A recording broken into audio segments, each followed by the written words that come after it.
일본의 미래를 위해 노인들은 사라져야 한다. 일본은 원래 나라를 위해 죽는 것을 자랑스럽게 생각하는 나라 아닌가. 근미래의 일본, 이런 끔찍한 주장을 하며 노인들을 살해하는 사건이 연이어 일어납니다. 고령화가 불러온 사회 혼란 속에서 75세 이상의 국민이라면 누구나 스스로 죽음을 선택할 수 있도록 하는 법이 국회를 통과합니다. 죽음을 국가에 신청하면 국가가 이를 시행해주는 플랜 75라는 이름의 제도입니다. 처음엔 반대의 목소리도 높았지만 일본 사회는 차츰 이를 받아들입니다. 남편과 사별하고 홀로 살아가는 78세의 여성이 가쿠타니가 주인공입니다. 호텔 청소를 하며 번 돈으로 조용한 하루하루를 꾸려가는 그의 삶에도 플랜 75가 조금씩 침투하기 시작합니다. 지난 17일 일본에서 개봉한 영화 플랜 75는 이런 불온한 상상을 그린 영화입니다. 하야카와치의 감독의 장편 데뷔작으로 지난달 열린 칸 영화제에서 신인상에 해당하는 카메라 도르 특별 언급상을 수상했습니다. 영상은 고요한데 등줄기가 오싹하다는 평가가 쏟아졌습니다. 일본은 세계에서 가장 먼저 초고령화, 65세 이상 고령 인구 비율이 20% 이상에 돌입한 나라입니다. 지난해 일본의 65세 이상 고령 인구 비율은 29.1%로 역대 최고치를 경신했습니다. 그 중에서도 75세 이상을 후기 고령자라고 부르는데 감독은 이 단어가 주는 불편한 느낌에 이 영화를 기획했다고 합니다. 그는 사람은 언제 죽을지 모르는 존재인데 내 인생은 곧 끝난다는 식으로 후기란 말을 붙이는 게 기분이 나빴어요. 나라가 나이로 인간을 구분하는 것에도 위화감을 느꼈습니다라고 말했습니다. 영화에는 정확한 연도가 드러나지 않지만 일본 관객들은 자연스럽게 3년 후인 2025년을 떠올리게 됩니다. 2025년 문제라는 말에 이미 익숙하기 때문입니다. 일본에선 전후 베이비붐 시기였던 1947년부터 1949년 출생자를 단카이 세대라고 부르는데 그 수가 약 800만 명에 달합니다. 2025년에는 이들의 절반 이상이 75세에 이르러 일본 국민 5명 중 1명이 후기 고령자가 될 것이란 예측입니다. 문제라는 표현에서도 알 수 있듯 의료비 사회보장비 부담이 폭증하고 노동력 부족으로 경제는 점점 악화, 노인으로 가득한 일본은 활기와 매력을 잃은 나라가 될 것이란 암울한 전망이 깔려 있습니다. 영화 속 플랜 75는 2025년 문제를 해결할 수 있는 방법으로 도입됩니다. 담당 공무원들이 공원에 나가 노인들에게 죽음을 권유하고 원하는 때에 죽을 수 있어 너무 만족스럽다는 광고가 TV에서 흘러나옵니다. 마지막으로 하고 싶은 말을 들어주는 콜센터. 이 제도를 선택한 이들에게 나라가 위로금으로 주는 약 96만 원을 받아 마지막 온천 여행을 떠나는 여행 상품도 인기를 끕니다. 영화 초반의 노인 살해 사건은 2016년 일본 가나가와 현에서 일어난 장애인 복지시설 살상 사건을 떠올리게 합니다. 범인은 지적장애인들이 살고 있는 시설에 들어가 무차별 흉기 테러로 19명을 살해하고 26명에게 중경상을 입혔습니다. 그는 왜 범행을 저질렀느냐는 질문에 사회에 도움이 되지 않는 장애인은 안락사하거나 살처분해야 한다고 해 일본 사회에 충격을 줬습니다. 감독은 결국 일본 사회가 노인을 보는 시선도 다를 바가 없지 않느냐고 말합니다. 생산성이 떨어지는 사람은 존재할 필요가 없다는 생각, 배제와 불관용으로 가득한 사회에서 과연 누가 행복할 수 있는가라는 의문을 던집니다. 그리고 정부가 어떤 정책을 내놓든 큰 반발 없이 순응해버리고 많은 일본인들의 공기를 읽는 문화가 인간의 존엄을 말살하고 있다고 지적합니다. 영화 후반에는 이런 뉴스 멘트가 나옵니다. 정부는 플랜 75가 호조를 보임에 따라 플랜 65도 검토하고 있습니다. 이런 사회를 방치하면 다음 순번은 당신이 될 것이란 경고, 그리고 관객들에게 어떤 선택을 하겠느냐 묻습니다. 이에 대해 정치 전문가들은 뭔가 말이 안 되는 영화 같지만 일본 사회 내에서 굉장히 큰 공감을 이끌어내고 있다는 점에서 놀랍지 않을 수 없다며 실제 사건 사례와 같이 고령 노인들은 나라를 위해 없어져야 한다는 인식이 일본 사회에 퍼져 있다는 것이다. 일본인들은 이런 나라에서 산다는 게 믿기지 않는다며 한숨을 쉬고 있다고 전했습니다. 다음은 해당 소식을 접한 일본 네티즌들의 반응입니다.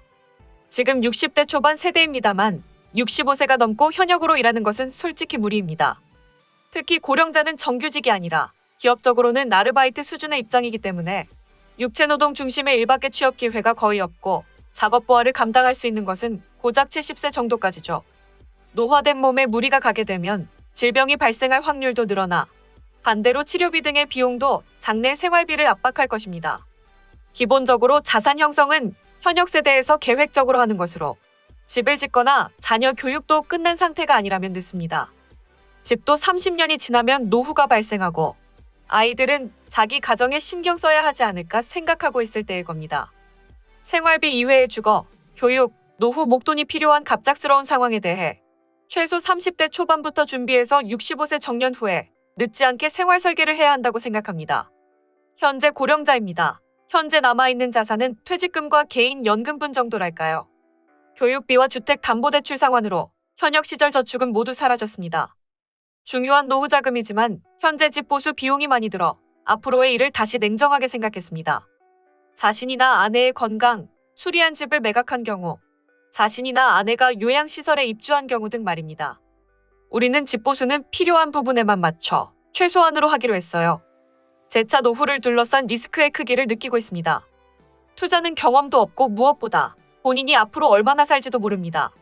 그러나 저축만 하는 시대가 없어지고 있는 것도 알 수 있기 때문에 소액이지만 아이에게 남길 예정이고 공부하면서 운용 기록을 남기며 슬쩍슬쩍 방지도 겸해 노력해보고 싶습니다.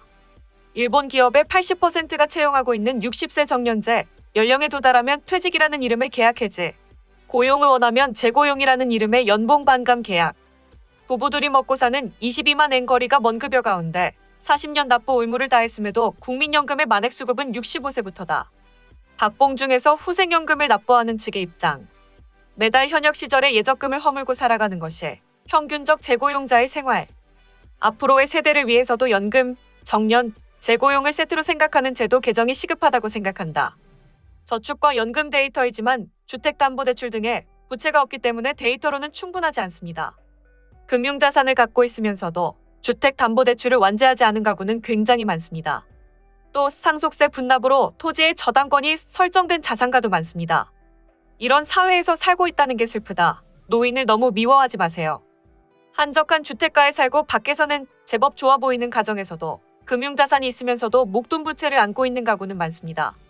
금융자산이 별로 없어도 연금 생활에 들어갔을 때 무차금으로 연금이 평균 레벨이면 살아갈 수 있습니다. 기시다 총리가 말하는 것처럼 투자해서 성공하면 좋겠지만 실패해서 부채를 안고서는 미천도 못 찾습니다.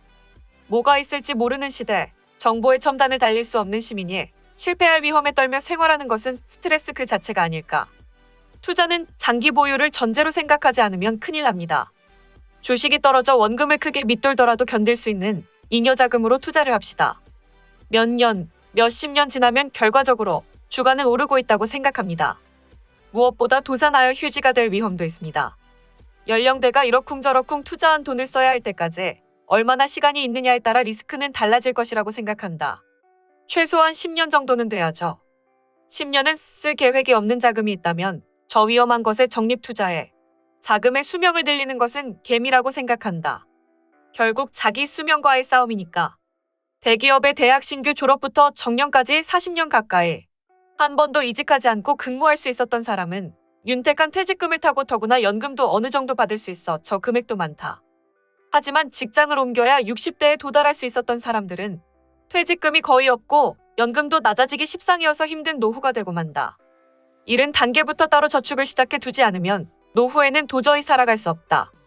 그럴 수 없을 것 같으면 연금은 납부하지 않고 장래에는 생활보호를 의지하자고 생각하는 사람이 늘어나도 어쩔 수 없다. 사실 빙하기 세대에서 후생연금에 넣지 않은 채 40대 50대까지 와버린 사람은 무연금에 노후자금도 없는 사람이 적지 않을까. 소식 마치겠습니다. 오림박스는 내일도 최선을 다하겠습니다. 감사합니다.